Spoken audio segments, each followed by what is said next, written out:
Today, don't expect a lot of people to be watching it live because, of course, I live in Indonesia, which is the answer to one of the common questions that I get. And right now in Indonesia, it's the middle of the day. For my friends in the United States and Canada and even in Europe, it's nighttime and, different times of the day. So let me jump right into it.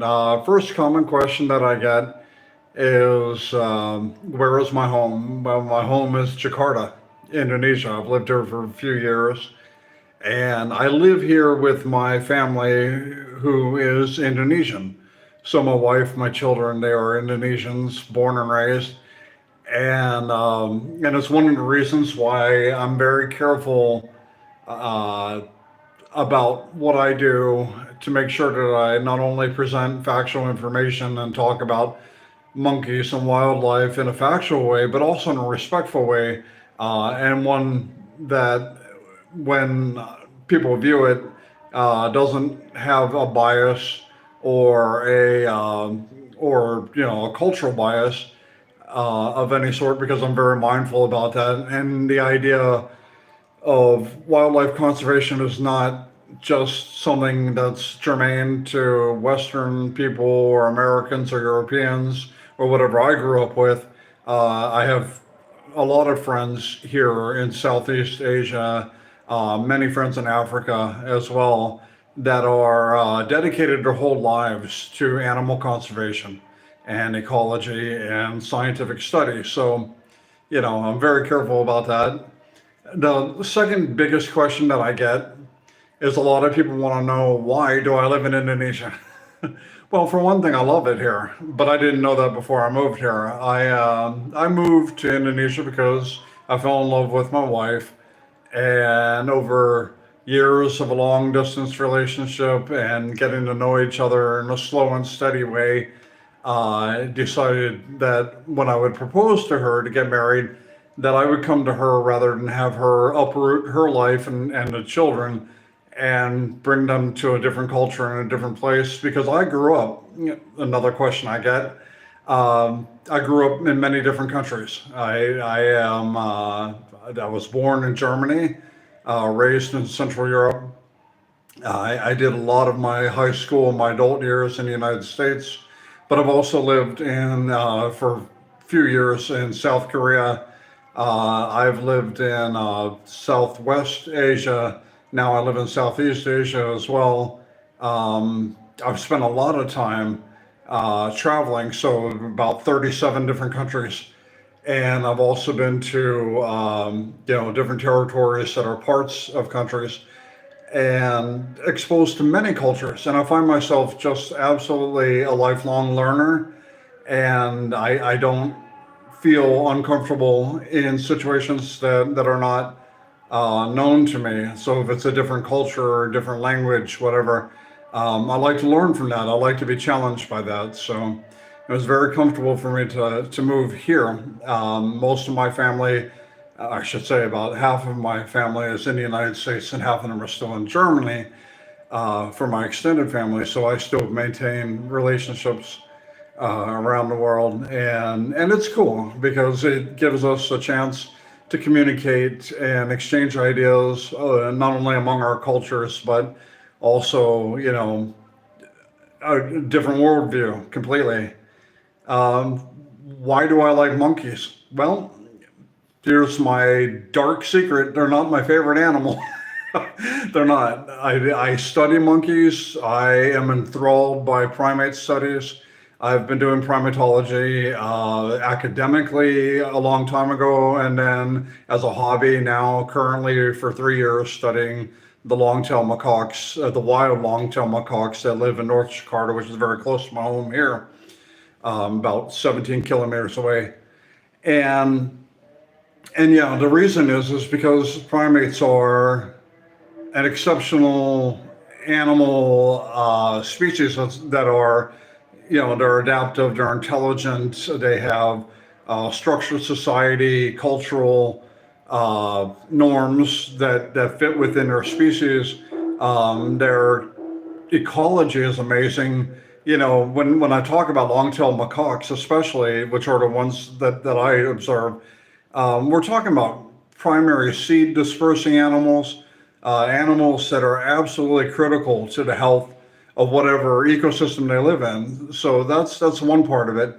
Another part of it is I grew up with the personal hero of mine being Dr. Jane Goodall. And I've actually been lucky enough in my life to meet her on several occasions and establish a small friendship with her. And she's been kind of a guiding force among many other people, many other scientists that have shaped my conservation views and my views of studying ecology. And you can't talk about primate studies without talking about Dr. Jane Goodall. So that's, a huge part of it for me. Monkeys are also endemic to Indonesia, meaning that they've been here for a long, long, long time. They're not introduced species, and there are so many different variations of monkeys and great apes and smaller primates that live in Indonesia that I could spend the rest of my life um, discovering and seeing different species and never run out of them. So that's one of the draws for me. The other thing is, like I said, I live in close proximity to troops of wild long-tailed macaque that are up in North Jakarta, and I'm about 17, 20 kilometer away from that. And it just allows me an easy access because I live in public parks, and I can buy the visitor permit and photography permits to go to the parks whenever I want to, and go in and spend hours in observation of these wonderful creatures. And yeah, I do like them. I like long-tailed macaques especially because they are extremely adaptive.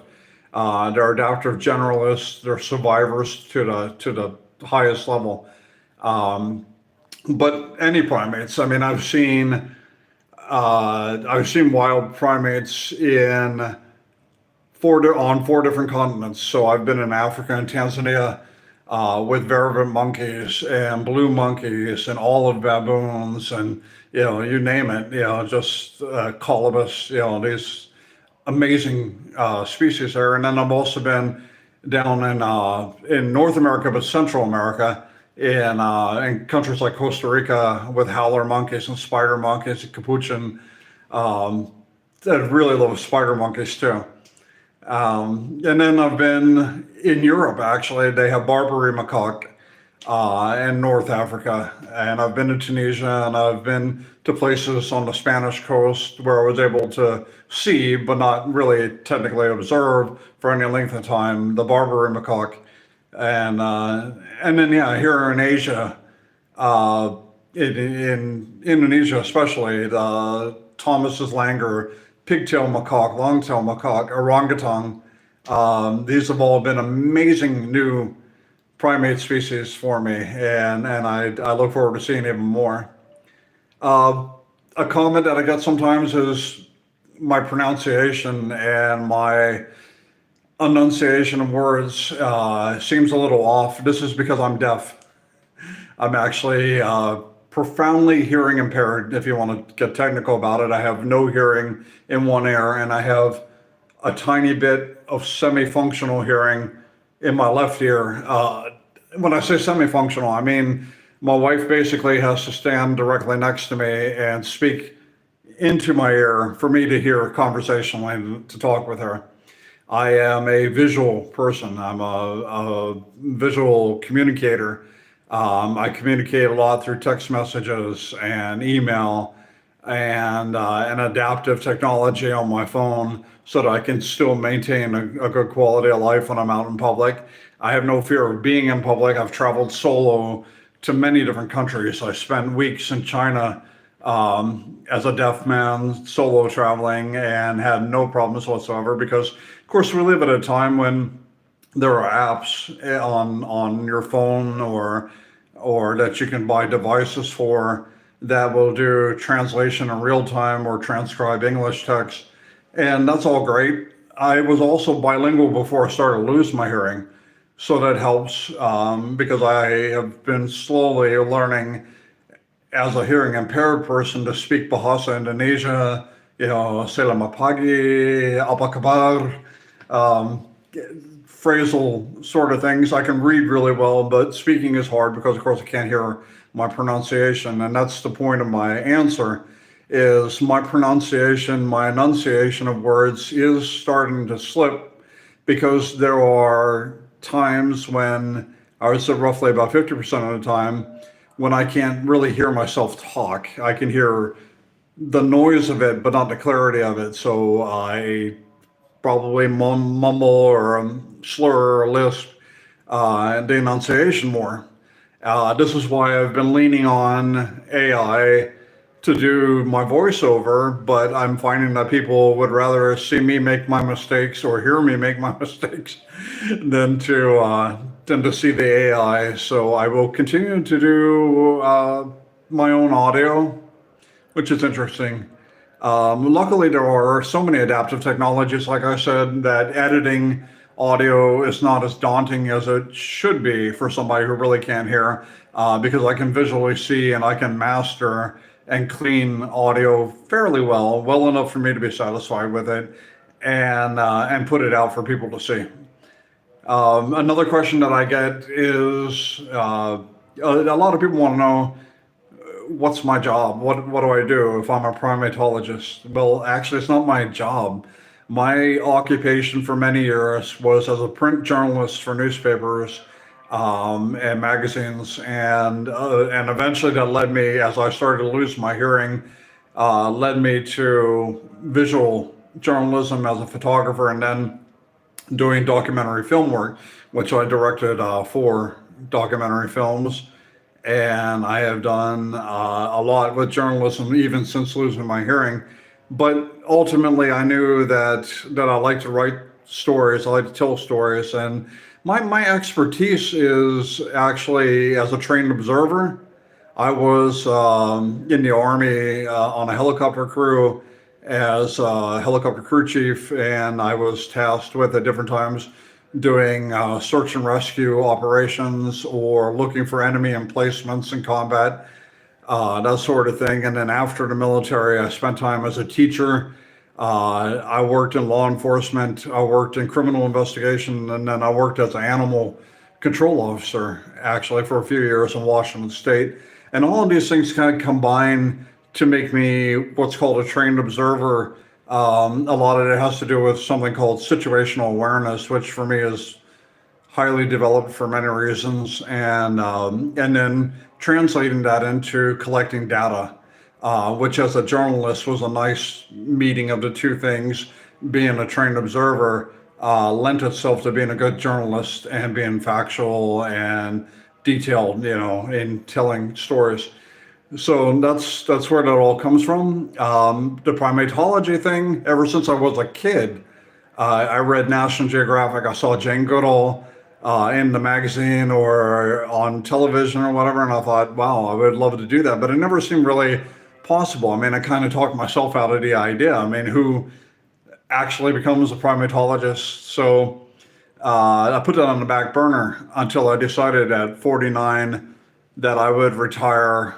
When I moved here, I had to retire, and I decided, yeah, now I can engage in the hobby of citizen science or community science to go and do a non-intrusive observational study, just recording my observations and putting in a format that people can understand the data, and sharing it with people visually and in written form. So that's what I do, and that's how I became a primatologist. However, I've been graciously accepted by the primatology community. So a lot of my friends who are scientists here in Southeast Asia are academic primatologists. These are your professors and researchers that devote their life to research, and I am always incredibly grateful that they just kind of took me under their wing and include me in a lot of their activities, conferences, that sort of thing. So it's been very good. I think the last thing that I'm going to touch on before I end this broadcast is the fact um, that I anticipate doing what I do, especially through this channel, without monetizing it and trying to have a side hustle or whatever, which I think is a distraction from the meaning of what I do. As something to create a conversation about animal conservation, specifically about conserving and protecting the monkeys of the world, the small primates. Long-tailed macaques are endangered. Their status through the IUCN right now is red listed as endangered, which means that their numbers are dropping very, very, very quickly. And they have since the pandemic began in 2019.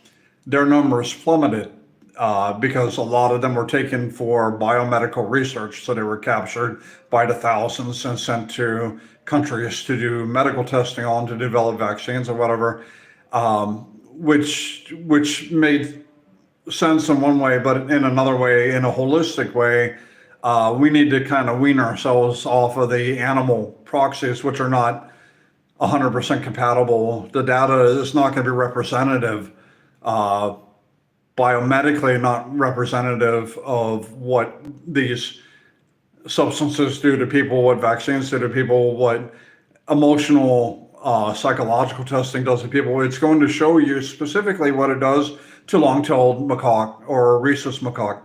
And that seems a bit antiquated, especially now that we have so much knowledge already, and we could easily create AI systems or computer programs that can simulate this much better without having to take the lives of these monkeys and destroy them. So that's my preaching that I'll end with. I'm glad you all joined in, and I hope I answered some questions. If you have other questions, feel free to leave a comment or drop me a line. Take care. I'll see ya.